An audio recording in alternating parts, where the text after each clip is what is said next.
pide y le exige a su marido que le jure que no se volverá a casar. Y Fernando se lo jura por escrito. Fernando se casó el segundo matrimonio 6 meses después. Y un mes después ya estaba negociando su boda con una princesa francesa, con una sobrina del rey de Francia, con la cual se casó, con Germana de Foix. Fernando el Católico, yo en la novela, como decía Pepe Calvo, me he tenido que inventar, evidentemente, pues diálogos, etcétera, etcétera. En la saga de los Austrias, en esta primera entrega, Fernando el Católico tiene un acercamiento amoroso muy intenso a Germana de Foix por varias razones, fundamentalmente 2. Primero, porque Fernando el Católico era un hombre de una fogosidad sexual absolutamente extraordinaria. Ya estoy con los documentos en ello, le calculé así por encima unos 300 hijos. Muchos de ellos, claro, fuera de matrimonio, con Isabel tuvo menos. Ahora yo creo que son 120 y tantos ya los que llevo casi precisados en documentos del archivo de la Corona de Aragón, ¿no? Por donde pasaba solía dejar rastro en forma de hijos bastardos. Eso lo sabía Isabel. Es más, algunos de esos hijos bastardos, los que tenía con mujeres nobles, muchos con plebeyas, con nobles, los acogía Isabel y los educaba en la corte sin ningún problema, porque eran los hijos del rey. Bueno, Fernando el Católico tiene esa obsesión por cohabitar con muchas mujeres, pero Germana de Foix, que tenía 19 años cuando se casó con él, debía tener algún encanto especial. Luego engordó muchísimo, tuvo problemas físicos, pero debía ser una mujer, y encima francesa, ¿no? Imagínense, pues con unas artes amatorias especiales. Y se obsesionó de tal manera Fernando el Católico, primero por ella, diríamos un amor físico, y en segundo lugar porque quería a toda costa engendrar un heredero para la corona de Aragón con Germana, y lo consiguió. 3 años después de casarse, la deja embarazada. Germana de Foix tiene un hijo, nació vivo, le pusieron de nombre Juan, pero se murió a las 12 horas, más o menos, no sabemos exactamente cuándo, pero probablemente no llegó a 24 horas después de nacer. Ese niño, durante 12 horas, fue el heredero de la corona de Aragón, Cataluña, Valencia, Mallorca, etc. Pero no fue el heredero de Castilla. Fernando el Católico siguió intentando por todos los medios, cuando digo todos son todos, menos la fecundación in vitro, que entonces no existía, por todos los medios tener un hijo. Y recurrió fundamentalmente a la Viagra de la época, un vasodilatador que era la cantaridina. La cantaridina es un polvo que se obtiene de la cáscara de un escarabajo. Bueno, el nombre que tiene es la mosca verde, pero en realidad es un escarabajo, no es una mosca. El escarabajo, la mosca verde, que se da en los bosques del interior de la península ibérica y que se alimenta fundamentalmente del roble, de la madera del roble y del rebollo, que es el roble pequeño, ¿no? Por lo menos así lo llamamos en Aragón. La cantaridina era muy cara, porque había que hacer un proceso para elaborarlo, etcétera, etcétera. Bueno, pues Fernando el Católico recurrió a comer todo tipo de alimentos afrodisíacos, testículos de toro. Se ponía de testículos de toro, están las recetas, ¿no? Comía mucho marisco, que también dicen que es afrodisíaco, que quieren que les cuente en Galicia, ¿no? Y, por supuesto, ingirió una gran cantidad de polvo de cantaridina, de este polvo vasodilatador. Claro, con un perjuicio tremendo para su salud. Los últimos 2-3 años, sobre todo, de Fernando el Católico son tremendos. No podía andar, apenas podía hablar, se le caía la mandíbula, los ojos se le iban de las órbitas. Realmente tremendo. Y todo para engendrar un heredero, para tener la potencia sexual, ya era mayor, para engendrar un heredero que no consiguió. Y aparece entonces Carlos, claro, el hijo de Juana la Loca, el hijo y heredero de la reina, la auténtica reina y verdadera reina de Castilla. Juana siguió siendo reina de Castilla hasta su muerte. Había sido apartada del trono por parece que unas argucias legales que a los historiadores han abordado de formas diferentes. Pero fue hasta el final de su vida reina legítima de Castilla. Es más, cuando Carlos aparece en la segunda novela, en la segunda entrega, se casa en 1526 con su prima hermana, con Isabel de Portugal. Isabel, Carlos ya era emperador, hacía 5 años, jamás se proclamó reina de Castilla la esposa del que sí era rey de Castilla junto con su madre Juana la Loca. Isabel será siempre la emperatriz, nunca la reina de Castilla, porque evidentemente la reina de Castilla seguía siguiendo Juana la Loca. En la novela, en la primera entrega, acaba en 1519, a principios de este año, en enero, cuando, estando en la aljafería de Zaragoza, recibe la noticia de que ha muerto su abuelo, Carlos de Austria, ya ha muerto Fernando el Católico, 3 años antes.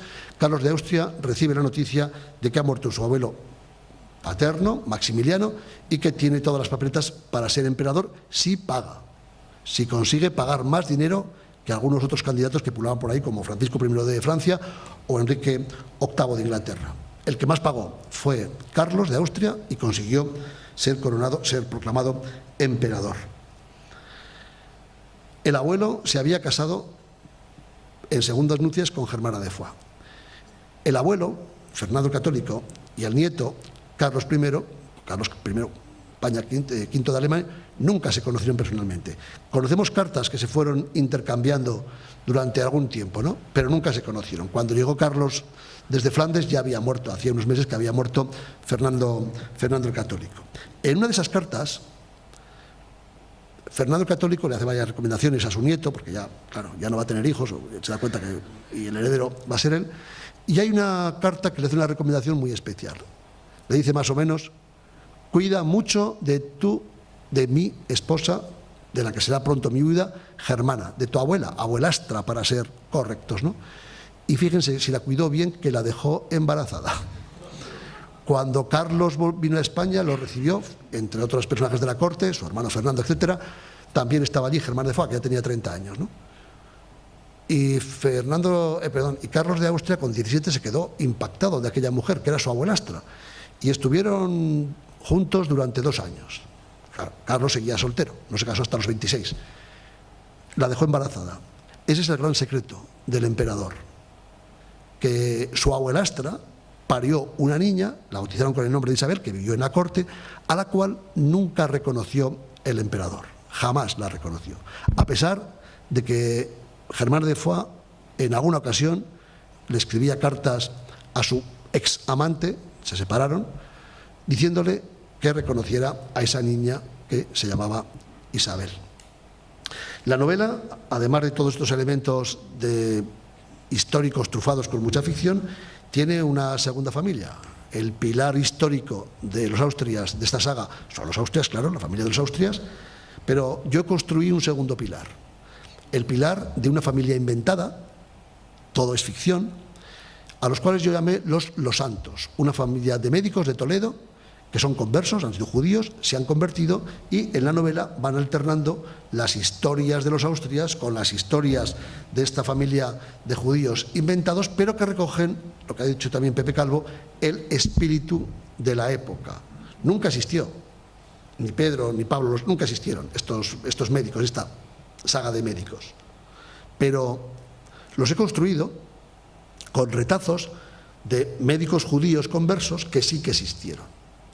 Y con todo ello he inventado esta familia para, además del contrapunto de lo inventado, de lo fabulado y de lo histórico en la novela, para poner también un contrapunto entre la clase dirigente, la clase que está por encima de todos los demás, que es la clase real, el grupo real, el estamento real, y por otro lado, una gente del pueblo que sufre, que vive, que sueña con aspectos que evidentemente nunca podrán alcanzar ese grado, ese estatus de la realeza, pero que viven al lado de la realeza. Bueno, así construí los Austrias, el vuelo del águila, así he construido esa segunda novela, El tiempo en sus manos, que comienza justo cuando es proclamado, a punto de ser proclamado emperador en 1519 Carlos, y que llega hasta la muerte de su esposa, de Isabel, en 1538, y ahora estoy con la tercera entrega, que la llevaré a Carlos justo hasta su muerte en el monasterio de Yuste. Por cierto, para que vean cómo se manipula la historia conscientemente, hay un instituto, un centro, que es un esperpento, llamado Institut de la Nova Historia, que está en Barcelona, tiene sede en Barcelona, financiado por la Generalitat de Cataluña de una forma absolutamente asombrosa. Ustedes se pasmarían la cantidad de dinero que les están entregando, que hace una serie de cosas realmente que son muy divertidas. Si te lo tomas a cachondeo, véanlo en YouTube, te lo pasas muy bien, pero claro, es un esperpento. Ellos van en plan serio, ¿no? Entre los muchos esperpentos de este grupo del Instituto de la Nueva Historia, uno de ellos es que el monasterio de Yuste no es, en Extremadura, no es donde falleció, donde se retiró sus últimos años de vida el emperador y falleció. Porque dice uno de los muñidores de este instituto, que se llama Gurukul, que dice que es historiador, dice, pero ¿cómo se va a retirar el dueño del mundo allá? Dice, al culo de España, en un monasterio perdido en Extremadura. Donde se retiró el emperador fue aquí, en Sant Just, en Barcelona. Bueno, pues esa es la saga de los Austrias. Yo he intentado acercarme con la visión del historiador a la parte histórica de la novela, con la visión del novelista a la parte de ficción, y lo que he intentado es mezclar historia y ficción. Es una novela de tal manera que los personajes históricos y los personajes inventados que conviven y que se interrelacionan tengan una relación que no chirríe y que todo sea pues verosímil. Si leen estas novelas, pues ya me dirán, y si no, tampoco es obligatorio. Nada más por mi parte, muchas gracias. Si les parece, 5 minutos de descanso para preparar la mesa redonda.